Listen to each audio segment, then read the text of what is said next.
Okay, hello hips and splits friends.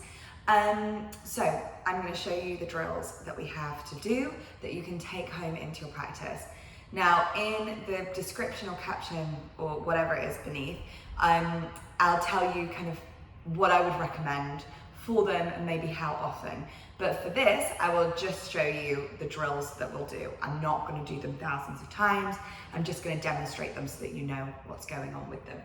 Okay, so first of all, we're going to do our dynamic stretching within the poses. So the first one to do is our low lunge. So we find our way into our low lunge. And this one is about pulsing forwards. So that's it. So remember that you go all the way down to your kind of current range of motion, and then you're pulsing forwards. That's it. The second one is then to tuck the toe under, lift the back knee, and take it back down. Now try to keep the hips exactly where they are as much as possible. So we're super low. This will feel quite intense after a while. So that's our first one. And then that's going to be super helpful for moving into your front splits. Then we have our pancake side stretches. So we want to take the legs all the way out to the side. Remember, take the hands back and then push the hips slightly further forwards again. Then we begin to twist the chest to one side. We take the hands forwards and we are beginning to pulse forwards. So again, remember, you go to a range of motion and you're pulsing slightly beyond. That's the point of our dynamic stretching, is to pulse beyond. Now from here then, we're going to come all the way forwards and then you would change the sides. From there, we're going to point the toes. Are we?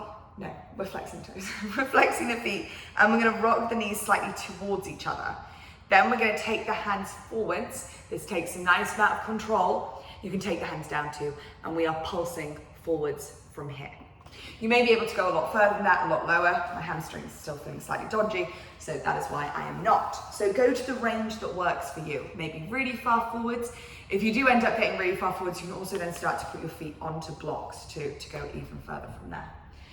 Okay, after that, we have our rainbow lifts, or our frog. Let's do our frog maybe first, and then our rainbow lifts. So our frog is where we are going to take the knees out nice and wide. Now remember, for your frog, you are trying to keep this angle when you're coming down into the ground. So we go all the way down. It's probably better from the side actually. We come all the way down and then we come forwards and backwards. So we ease into this. Now again, you are going nice and low, so just make sure you're on carpet or something comfy. Rainbow splits. I'm going through this a little bit quickly because I am concerned about how much storage I have on my phone and if it will cut it off.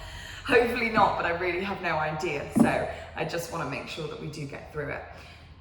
Now with our rainbow split, this is very challenging, remember. So work at the level that feels okay for you. We start with the legs nice and wide.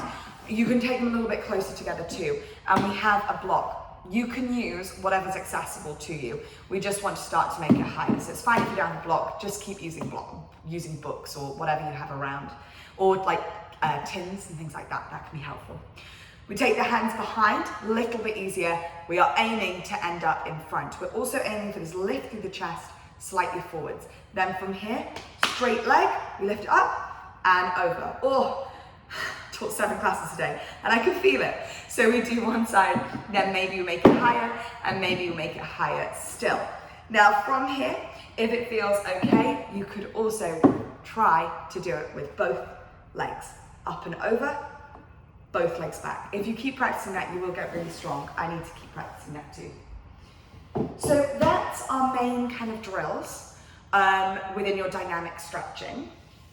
The other one that we want to do is our passive stretching, so is our yin stretching.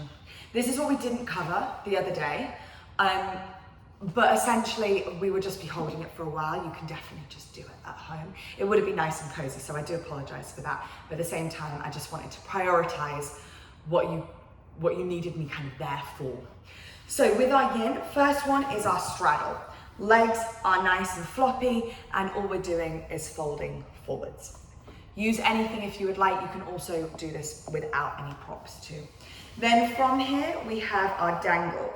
This is actually standing. I don't know if the camera's going to completely get the whole of me, but you want a hello, so perfect. Exactly what I was worried about happening did happen. That was why I was racing through things so quickly. I have no storage and I don't understand. I do. Doesn't matter, but it's annoying. Okay, we were at our, we were in our yin poses. Let me go quickly. We'll do that dangle. So we have our dangle, slight micro bend through the knee, and you can begin to pull up through the hips, hold on to the elbows, let the head release. Now from here, that's your dangle. We come into maybe a frog pose. Knees nice and wide. We know our frog pose.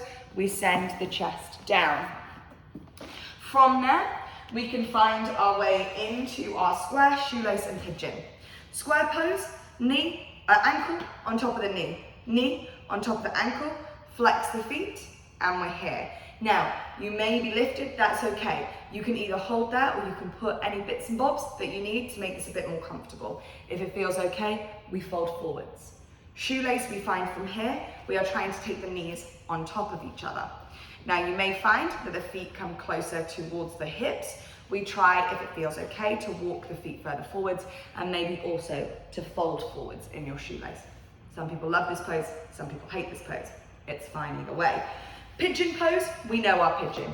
Knee in front of the hip, extend the back leg back and fold forwards. Okay, hopefully we've got through our yin and I still have storage. What I was doing is showing you some more poses. So one of them is our compass pose. So we'll take the foot in and the knee in and give yourself a wiggle. I snapped this again when I was doing this in the last video, so it's definitely not worth it by this point.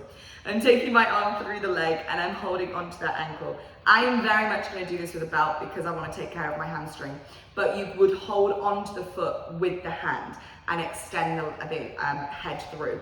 Otherwise, you use that belt and extend the leg and take the head through.